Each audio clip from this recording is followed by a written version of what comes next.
Hey, what's up guys? Jack here, and today we're taking a look at some They Shall Not Pass DLC gameplay for Battlefield 1. I've literally just recorded this round and there were some really fun moments, and I thought, you know what, just do like a live commentary over the top with some initial first impressions. So I was having a few problems joining the CTE servers earlier. They had a few bugs, but it looks like that they've worked it all out now. And you can actually join servers, which is nice. But I was there for 2 hours, like trying to join a goddamn server so I could play the new map and get the footage up for you. And finally, I've managed to do that. So there's only one map at the moment, I think, on the CTE, which is this one, Soissons. I'm probably completely incorrectly pronouncing that, but whatever. I'm going to go with Soissons for now. It sounds French to me, so we're going to roll with it. And I played a couple rounds. This is the new heavy assault tank called the Saint-Chamond. And check this out. If you press 4, right, what? It releases a pigeon and calls in an artillery strike on your own tank. Just like in the single player. How cool is that? That's like a last-ditch effort thing, I suppose, if you're being swarmed. But you'll see me actually get some kills with that a bit later. Check this out, by the way. Boom.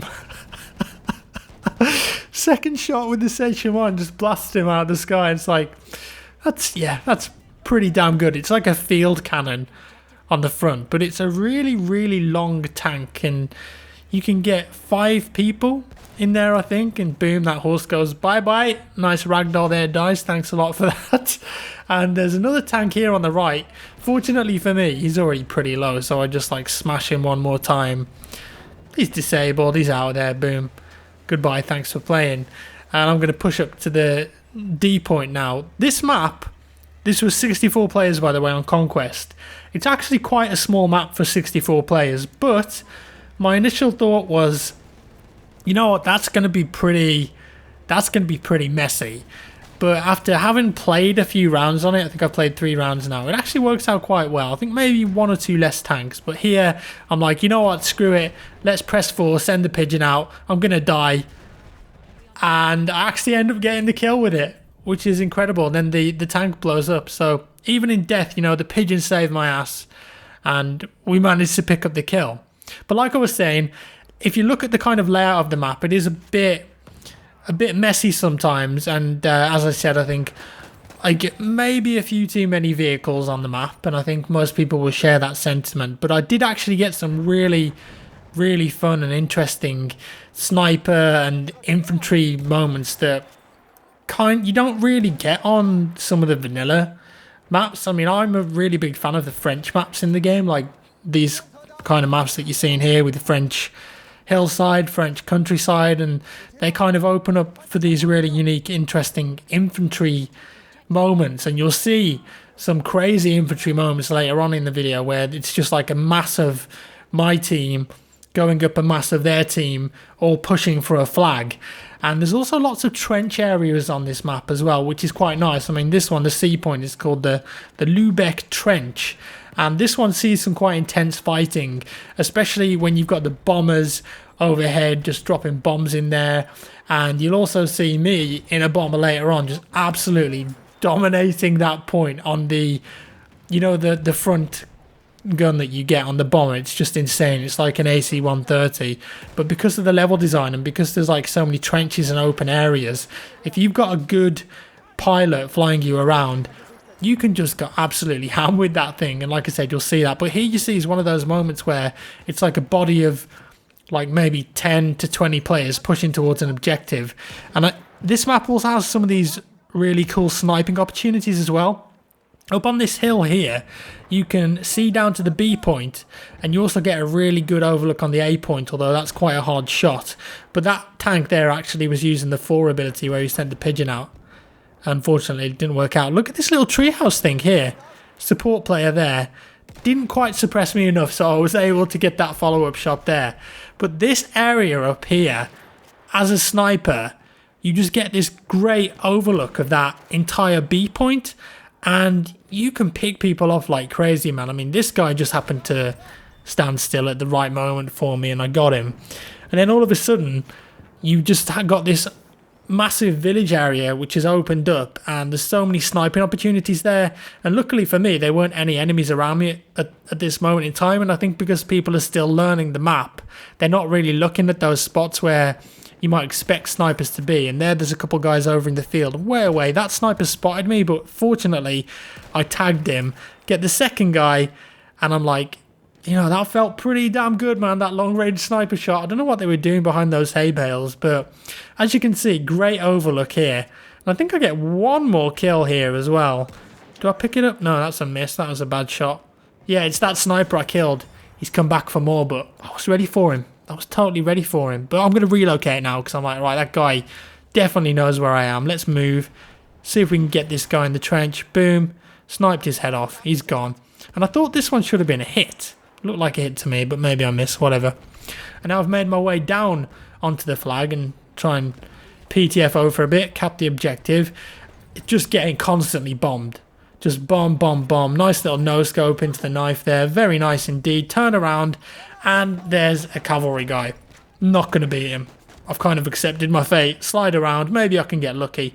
There is a medic nearby, though, so that's all good for me. This map is just intense sometimes, and I'm being suppressed by a support player up here, and I think I can outshoot him. I'm going for the headshot. I'm looking for it right now, waiting for him to peek.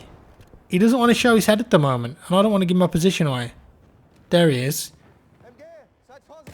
We missed the headshot. Thought that was a hit. He suppressed me. I'm not gonna get a hit there, so I just take a moment, relocate myself. We look for him. We scan. There he is. And we did actually get the headshot that time. Hello, turn around. He was not expecting me to get that kill, I think. I think he was feeling pretty confident about getting that.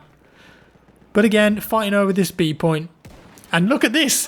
What are all those enemies doing there? And somehow, in that instance there, they all get wiped out. And I just finished the last guy off. I don't know what killed them all. Maybe it was like a bomber or something. But there was something that just absolutely dominated them. But you see what I mean about like getting groups of soldiers in fields. And look at this. What's this? Enemy behemoth en route. Oh snap. It's about to go down, because if you've been following with all the teasers, you'll know that the behemoth in this DLC is a massive tank called the Char 2C. It was a French tank. It didn't actually see any combat in World War One, but I think there were like 10 of them made, and it was more like a propaganda thing from what I've learned online. But it's a massive tank, and it's in BF1, and at this point I'm like, you know what? I've got to go and see what that thing looks like. I just have to see exactly how big it is. And I've spawned on a horse because I'm thinking, horse versus giant tank. Odds aren't really in my favour, but maybe if I can pull it off, it would look cool on a video, right? But there it is. Just look at the size of that thing compared to the soldiers around it. And I'm just being me, you know, my normal derpy self, just riding up to it. Throw a couple grenades, 34 damage. Barely scratched it, and he looked at me there, so I was like, okay, I'm going. I am going. But that thing is massive, and it's very, very dangerous, trust me. There's a lot of seats in it. It's got so much firepower, and if you don't concentrate on it, you're pretty much screwed. You need to concentrate fire on it. And I saw this little watermill here, and I was thinking, I wonder if I get in that, is that going to kill me? No, it doesn't. I thought it might like push me under the water or something, or gimp me in one shot, but it doesn't. You know, you got to test these things. These are the kind of things that need to be tested on the community test environment. After all, that's exactly what it's for. And this is a friendly Saint-Chamond, and I'm thinking, I want to ride that because it's just so flat. I'm going to ride it into victory, see if we can get a few kills. I've just noticed like a few weird signs on those trees there. What's that stuff kind of holding it together? But here I am. And when you're on top of a vehicle, it actually moves your aim around. So I'm just fighting it, man. Fighting it, trying to get that kill. Picked up the kill, and then boom, hello, like 6 grenades from an attack plane. And I've got to take a bit of cover here. This B point is crazy. It's really intense. And I think it's going to be one of the hottest areas on the map for fighting over, because it's the second point away from the French spawn. And look at this as well. Should have been hit, I reckon, there. That second one, maybe it clipped or something. I was hip firing though, so perhaps we missed it. I missed the Kobe, guys. I don't often miss that 3-pointer, but I missed it then.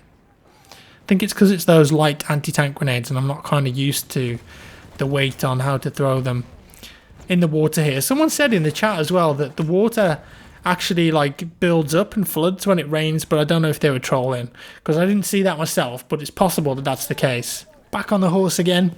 Bonus roadkill. Didn't even realise I got that when I was playing the game. And they've pushed quite close to our spawn here actually. So I'm going to jump off and see if we can take that point back. I do like the cavalry class though. I think it's very good when you're off the horse like that. And I think for CTE they've changed the blood effect there. Like it seems to be more red than it is in the main game. And what you're going to see here is what I mean. This is like the ultimate two armies meeting each other moment. I mean, just look at the amount of enemies there. We're pushing from the top of the hill. They're pushing up from the B point towards C.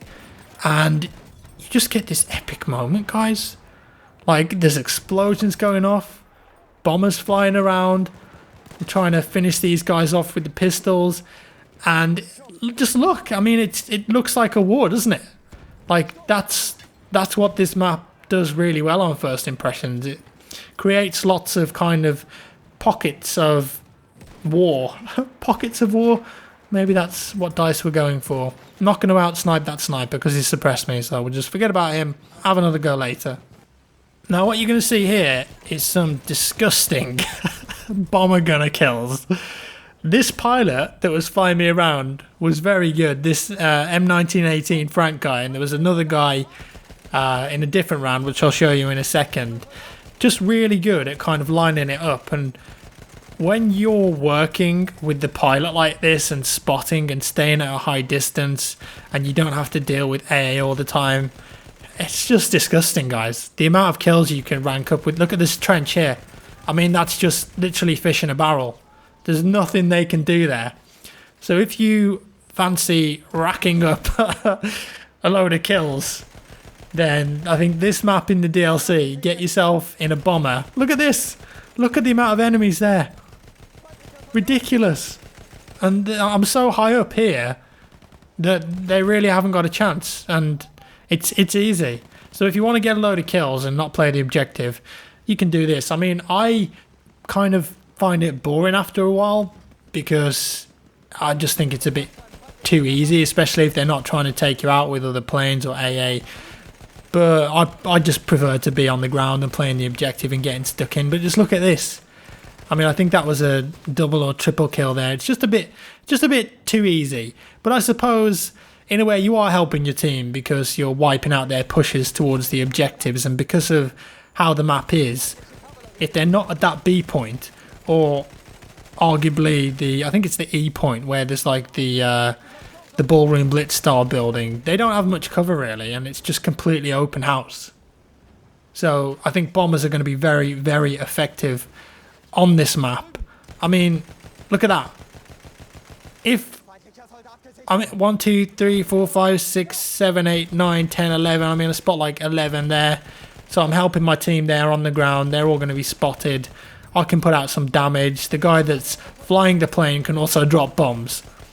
So it's easy pickings. Look at that. Easy pickings. So we're coming to the end of the highlights here.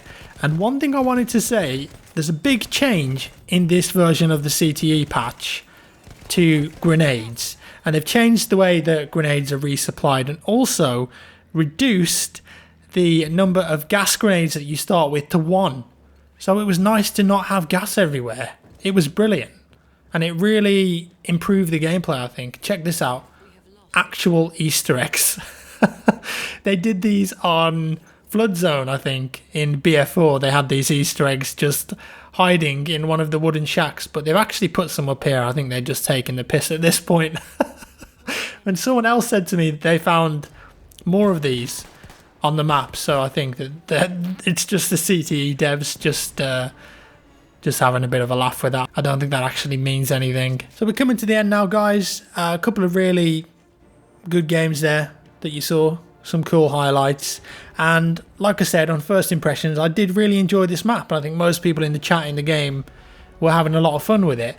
Unfortunately, you don't have all of the weapons unlocked, and you've got to do the assignments to unlock the new guns. So I will be doing a video with all the new guns, and also if I can get some time driving the Behemoth around, because that would be really fun, and I think that would make for a cool video. But I've also got a video where I kind of go over all the latest CTE patch changes and how to get the new weapons and all that kind of stuff. So look forward to that. That should be out very soon, maybe even tomorrow. Anyways, guys, thank you so much for watching as always. I hope you enjoyed this one. If you did, give me a thumbs up, and I'll see you in the next one.